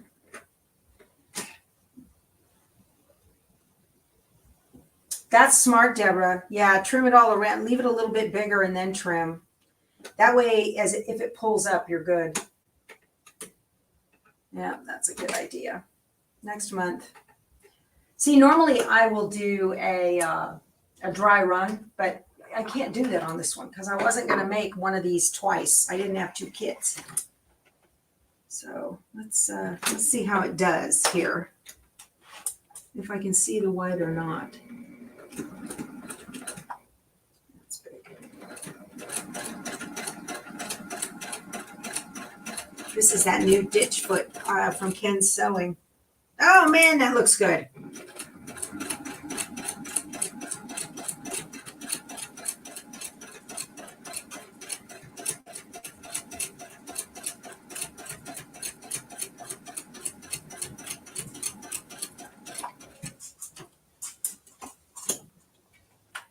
I've got invisible thread. I've got that monopoly. I call it Monopoly thread from Superior. But y'all,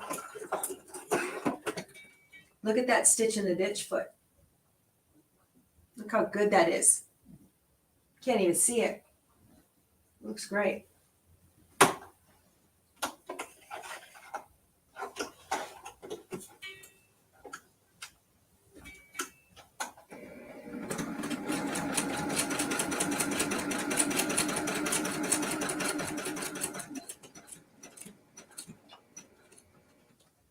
I'm going to needle up.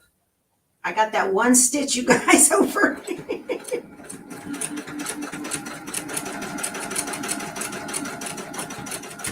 Oh, I think I left my binding up on the ironing station. That looks good. Yeah, it's spot on. Yep, sure is. I love this stitch foot. Yeah, that's a good $20 spent.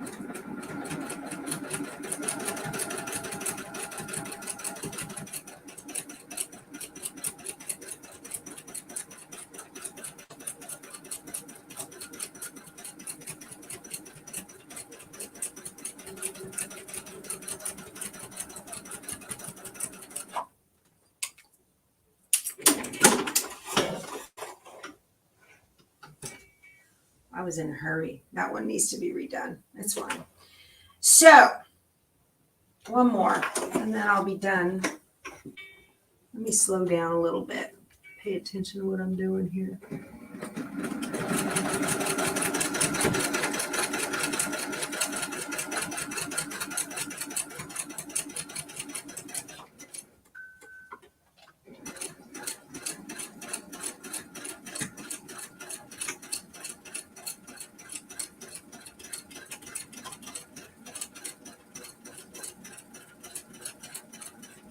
Got to have the right tool for the job.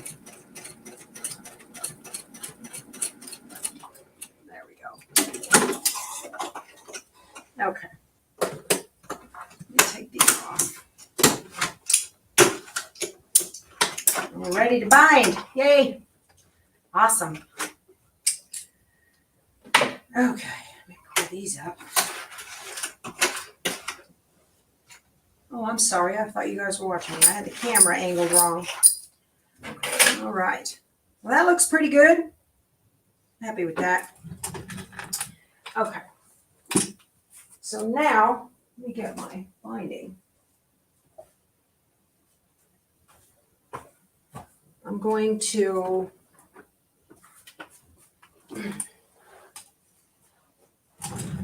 start my little tail on the edge. I'm going to sew it to the front first.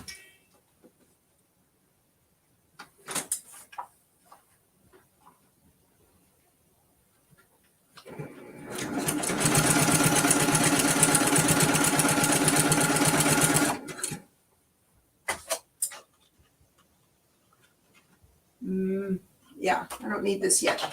Okay, sew it to the front first, and then a quarter. I've got a 1/4 inch line right here, and as soon as the bottom gets to that 1/4 inch line, is I lift the presser foot, aim it on a 45, and stitch off. Okay, so I left enough tail to join the binding ends. Okay. That looks pretty good. Now, so then what you do is I have a plastic template, okay? And this is just a piece of grid plastic. You can use any plastic or cardboard or anything like that. This one's 2.5 inches wide, but I like this because it has 1/4 inch markings on it. So I'm going to put the plastic down on, let me zoom in for you guys. I'm going to put the plastic down with the 45-degree angle in toward the center. And I'm going to put the tip right on the corner. I'm going to fold this up like this and get it nice and tight against that 45-degree angle, and see how it's nice and flat now here. Okay. Then I'm going to hold it real still. I'm going to pull the plastic out and then take the other end and put that on the 90-degree angle fold on the corner, and then fold this back over. And that's going to give me a really pretty miter. I'm going to hold this like this, pull this out again. I'm going to pin it so it doesn't decide to go anywhere. Okay, now I usually start a little bit in. I'm going to go backwards a couple stitches and then forward. There. Make sure I got my binding. Everything's good.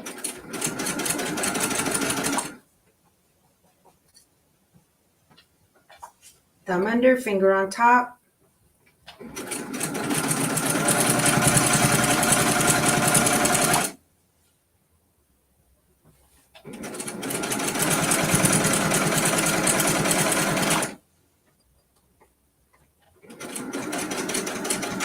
Go right till I can see the corner on that 1/4 inch line.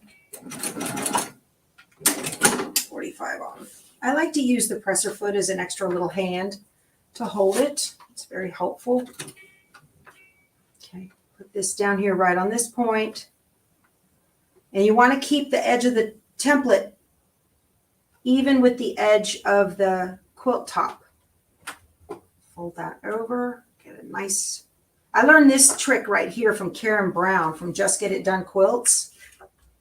She's got a video on how to use templates, plastic templates in your sewing. And this is a DIY project. I didn't buy this anywhere. This is a piece of plastic that I had that I cut from a grid that goes on the back of the long arm frame. So you can put your paper pantographs under the grid.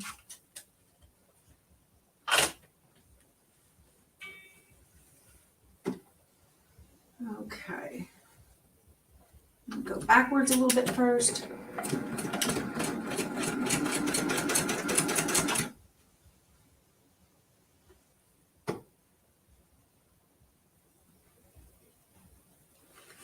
Make sure I got it all. Yep, looking good on the back there.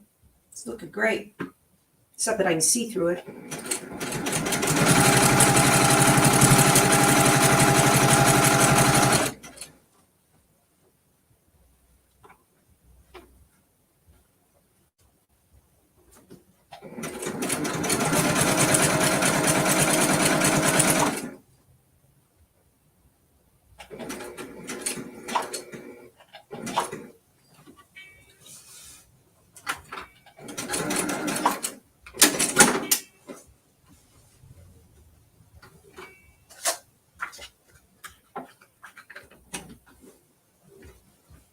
Okay. You guys like doing this live? I got to a point where, due to physical limitations, I can't sit for days and edit video doing this kind of work. So I have to do it live. So the videos are a lot longer, but we get to visit, which is fun. And you guys get a full tutorial complete with boo-boos. It's just, thank you, Jenny. Yeah, I just couldn't sit and do that. I was getting neck pain, arm pain, hand pain. all kind of pain. And it just wasn't working.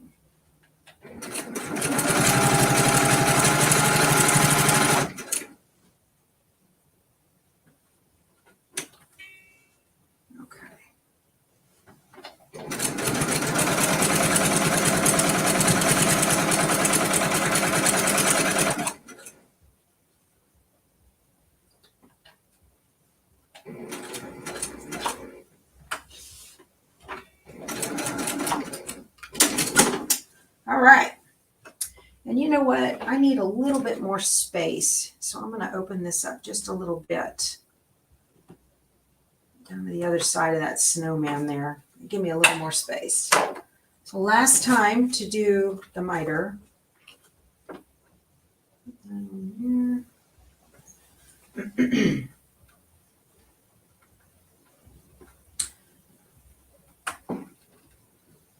Where's the bottom of the quilt? Can't see it.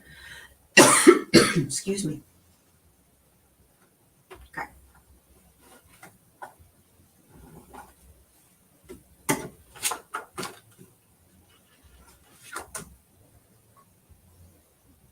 Thank you guys. Okay.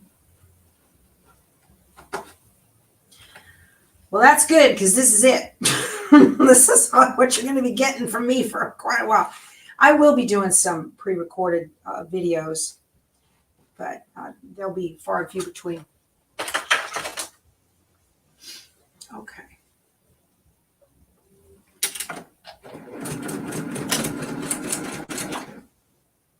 And I'm just going to go about an inch or so. That's about right there. I'm going to back stitch. Okay. So now to put these ends together, I'm going to put my little thing here. What I'm going to do is I'm going to cut an end. Let me see. Give myself room. I'm going to cut. It doesn't matter where, but I need enough room to be able to flatten this out and turn it. I'm just going to cut like right here. So this is my measuring piece. And I'm going to lay the measuring piece down on top of the fabric like that with these edges even. And then I'm going to move it into the gap about 1/4 inch. Okay. Like that. So I evened them up and then I moved it toward the gap 1/4 inch. I'm going to show you. You see that extra 1/4 inch right there sticking over. Then you take this one and you lay it over the top, nice and flat, and you cut it on this far end. Cut it on the far end, right there. Okay, that's it. Now, this one, you take it on your left, and you lay it out flat. And then this one, you take it and you need more room. I need more room. This is hard on a small quilt, y'all. I shouldn't have back stitched. I'm doing this backwards. Need a little bit more working room there. Now this one you open up and the back of it is facing you. Okay, so I've got the fold pointed away. You turn it 360 degrees all the way around. One full turn. So I'll do that one more time. Okay. You got this one here on the left. This is the one you just stopped. Okay. Take the one on the left, lay it out flat so you can see the pretty side up. Take the one on the right and then go all the way around. I'm looking at the back of it. I'm going to kick the bottom edge of it away from me and turn it 360 degrees. And then I'm going to pin these. Just like this. I'm matching up those two outer corners. And then I'm going to match up. This is hard. And I want to match up this outer edge out here. And it's very fiddly. But anything worth doing is fiddly. That's I always say that.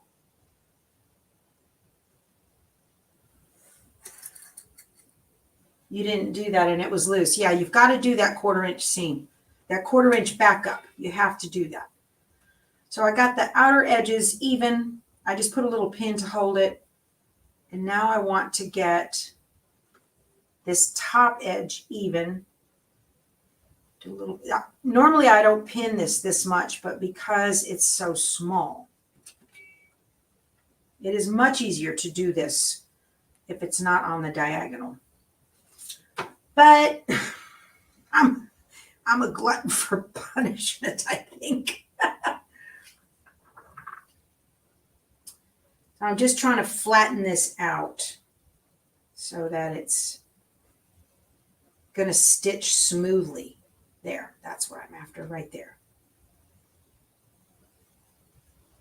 Measure, marry up those top edges, and I'll take this pin and put it in here. There, that's going to help out quite a bit. Now I'm going to sew top to bottom. Where's that corner? Right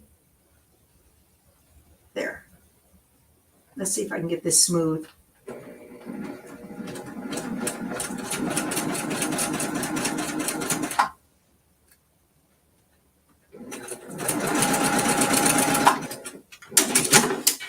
There we go.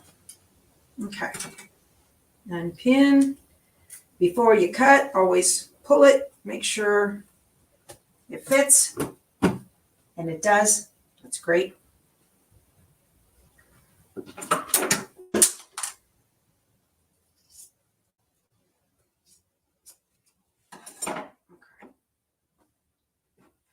Very nice. Let me finger press this crease, this seam.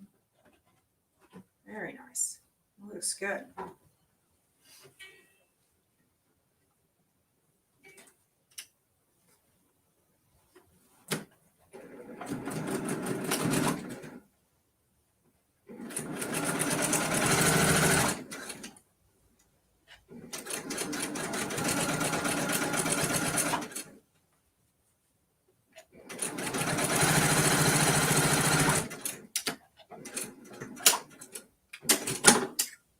Excellent.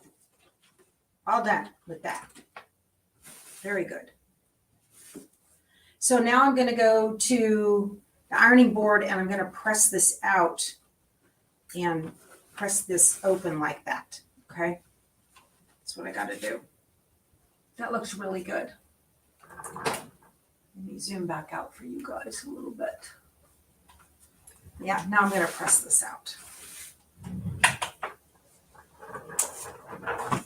Oh, y'all, I'm covered in thread. My goodness. Now, I'll tell you one thing I wanted to do that I didn't yet. And that's get a piece of fabric to create a hanging sleeve for this thing. I don't like the little tab look. Not a big fan. So I'm going to, let's see. This piece of fabric ought to work. Yeah, I'm going to cut, let's see, well, 10 inches will be fine. So I'm going to cut a 10-inch piece of fabric. I'm not going to worry about the selvages. Or maybe 9. Let me cut a 9-inch. 10 or 9, 10 or 9. What's it going to be? I don't know. Let's see. Cut it, that'd be 5. Okay. So I'm just going to cut a 10-inch piece of fabric off the backing piece.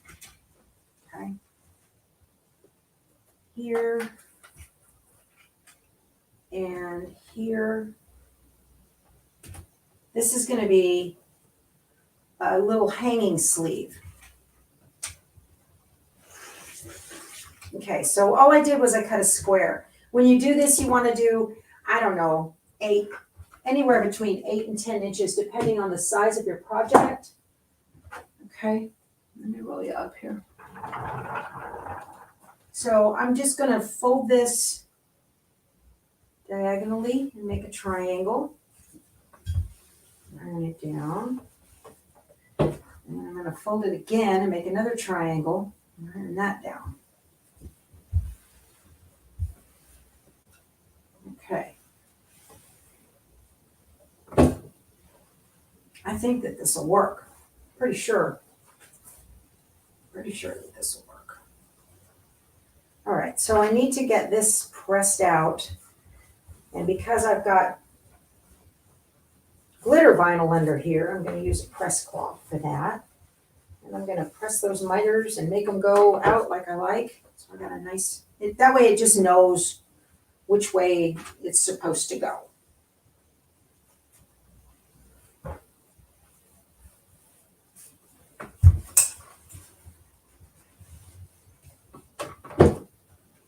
I don't have my little wire stand. It's over in my bat cave where I keep all my batting. I didn't bring it out.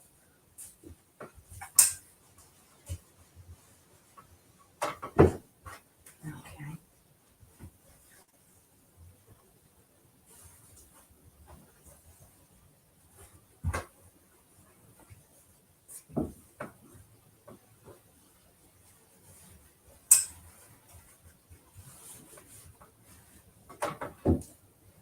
Very good.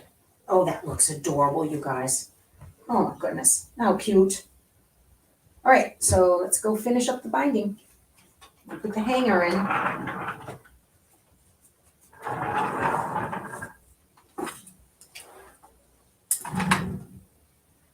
Let's see, you're left-handed, so you need to know forward or backward. Let's see. Yes, Ruth, I have several tutorials on just binding. I sure do. Okay, so what I want to do with this is, oh goodness. Let me have that. I got a little thing here I'm going to have to worry about. Where I caught a corner. Okay, I can fix that. That's easy enough. Right, so what I'm going to do here is find center on the quilt top and find center on my triangle, and I'm going to match them up just like this. So I've got the long edge of the triangle like that. Okay, that looks really good. So the whole point is that the edge of the hanger is going to go in here, and all you have to do is stitch that one little point down to have a little quilt hanger. So I'm matching up the edge of the triangle with the edge of the quilt, and I'm going to fold the binding over it and get it pinned in on the center and on both corners. And that way it's going to stay put. Let me get ready. Okay, this will work good.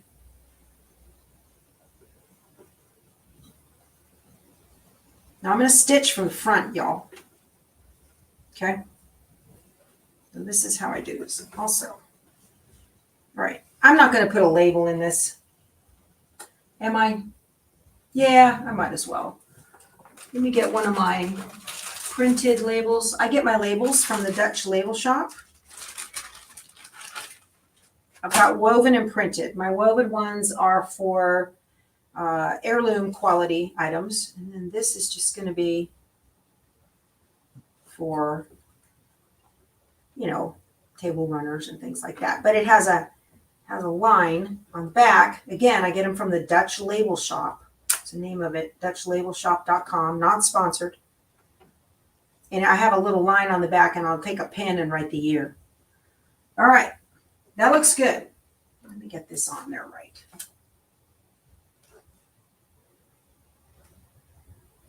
There. Okay. So I'm going to start here on this side. Just fold this over. And what I'm doing is I'm making sure that the edge of the binding fully and completely covers the edge of the stitching. And it does. And now I'm going to stitch in the ditch. And if I was smart, I'd use a gray or a navy or something like that, but not smart.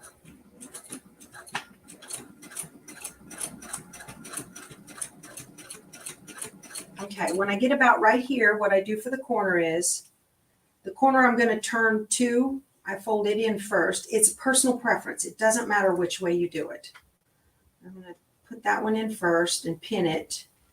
And then this one, I make that nice miter, fold it with my thumb, and make sure that the ends meet, the little corners meet, nice and even. easier said than done when you're in a small spot.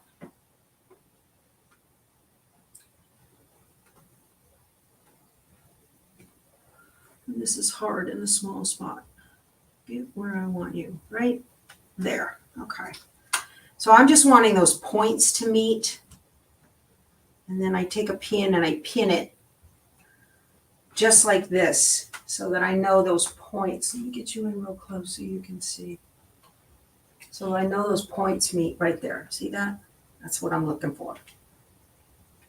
Okay.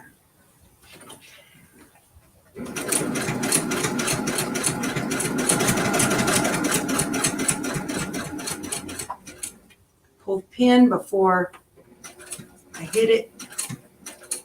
And I go right into the corner and turn.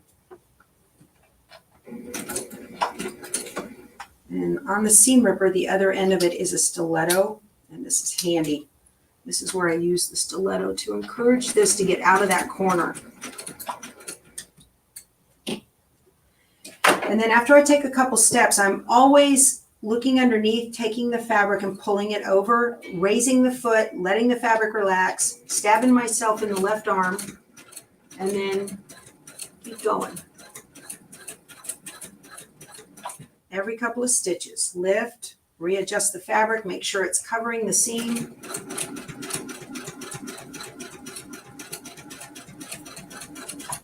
I'm going to go ahead and do this one here now.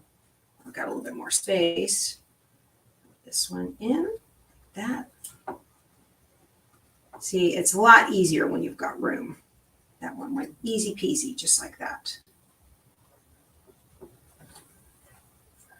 Gotta go. See you, Melanie. Enjoyed having you.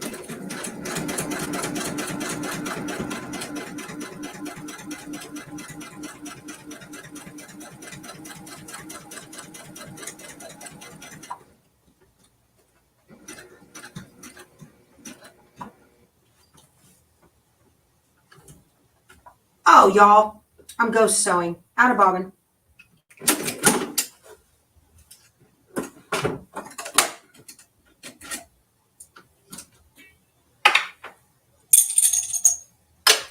Oh, black. That's not gonna work.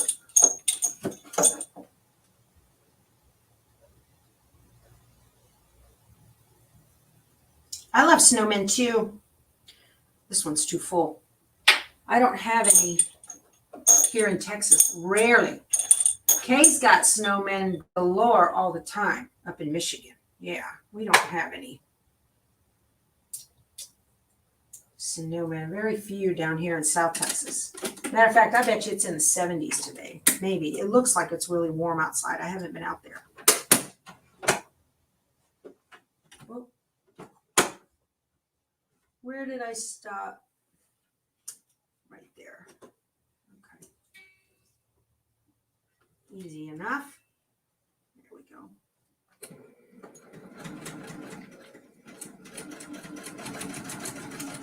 Glad I discovered that right away. One more. Yeah.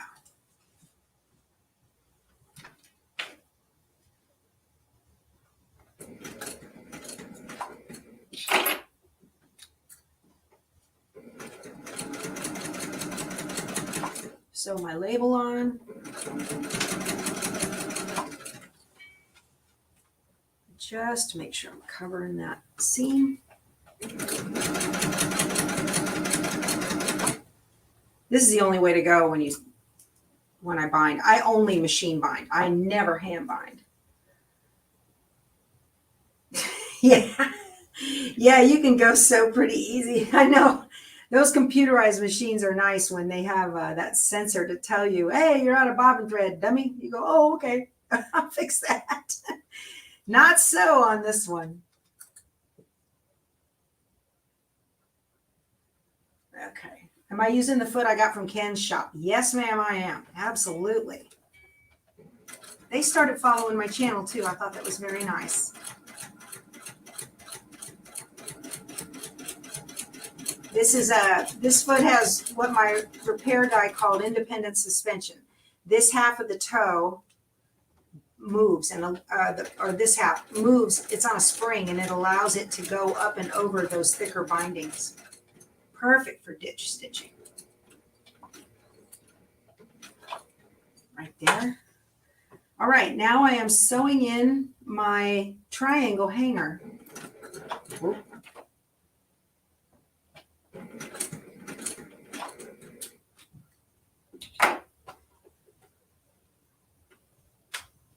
No, that's fine, Jean. You're all good.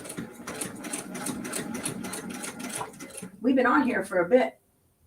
Almost done. So next time I won't, I'll have most of everything already done. We'll just put a few last things together. It won't take so long. Let me fold this. This time I trimmed all the blocks. I should have done all but like 2. I wasn't thinking, you guys.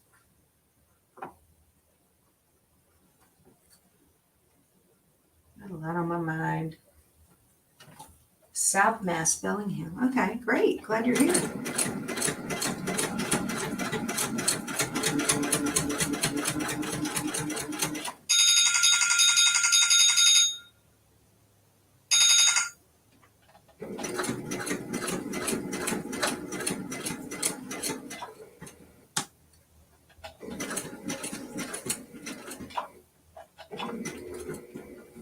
Okay.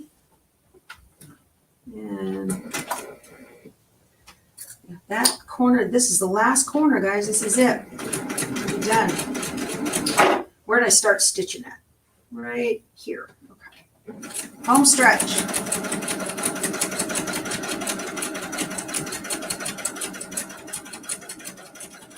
That's it. Right there. Very nice.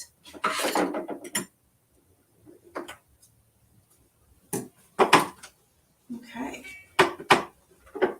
This turned out adorable, y'all. And it's worth the effort, I think. Let me trim these little threads. Oh, this turned out just super cute. Look at that. I'm going to go wider here. Yeah. This turned out just adorable. I am covered in threads. Look at that. That is awesome. Now here's what the back looks like. Okay. That's what that ditch foot does. Okay. And then all I have to do, I got a needle right here. But it's got black thread in it, and I don't want black thread. So all I need to do is thread this with white thread and then stitch down that little tip on that triangle. And I've got a little hanging. See how easy that is? Just a couple of stitches. You don't have to stitch all the way across. I'm just not a fan of the little tabs. Those are kind of a, you got to make them and everything. It's a little bit of a pain. So, I have got some here, but very neat. The black scissors I'm using are Guggenheim's. Guggenheim with an N, not Guggenheim like a museum. They had sent me a bunch of them, and I was using them. I love them to death. I think they're awesome. They're hard to find now. You can get them on their website, but they quit allowing them on Amazon. I don't know why, but that makes me a little leery. Don't get me wrong. I love them. I think they're fabulous. The bell. Oh, that bell was my, that was Funtown RV calling me. I wonder what for. The last time I had Funtown RV call me, it was a weird situation. So, okay. So the foot is called Industrial Straight Stitch Ditch Foot. You can go to Ken's Sewing, the one in Alabama, and just search Industrial Ditch Foot, and it'll come up. Okay. And then it's $20. And if you buy 2 of them, there's free shipping. So I bought 2 of them because I have 2 of these machines. Now that foot is for high shank machines, okay? So if you don't have a high shank machine, it won't fit, and I don't think that there's an adapter. The Luminaire is a high shank machine, and the Stellaire, I think, but I got it to fit on mine. I've had other people show me over and over they can't get it to work on theirs. So I don't know. Don't quote me. But if you've got a high shank in straight stitch machine, like the Brother PQ 1500 or the Juki or something like that, you're golden and it's going to fit. Okay. So this is why I don't hand stitch, because I stink at it. I stink it. I don't like it. It makes my fingers hurt. Not my idea of a good time. Oh, you got a YouTube channel? Cool. Awesome. Sewing Sensations by Shady Susan. I'll have to check you out. Absolutely. Yeah, I love them. But I asked Steven from Guggenheim, I'm like, what's the deal, dude?